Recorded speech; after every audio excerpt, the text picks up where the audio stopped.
இது 2 செய்தியை நமக்கு தெளிவுபடுத்துது. ஒரு செய்தி என்னன்னா, நம்ம நாட்டிலையும் கூட இப்போ நம்ம சொல்கிறோம், எப்படி அனிமோட்ரானிக்ஸ் எல்லாம் வெளிநாடுகளில் இருக்கிறதுன்னு நம்ம நினைப்போம்.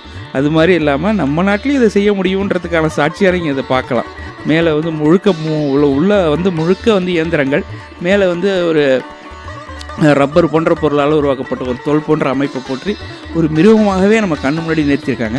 இது குழந்தைங்களுக்கு ரொம்ப ஒரு அருமையான செய்தி. இது பிற்காலத்தில் செய்யப்பட்டது தான், முதல்ல இல்லை, பிற்காலத்தில் செய்யப்பட்டது தான். ஆனால் நல்ல ஒரு காட்சி.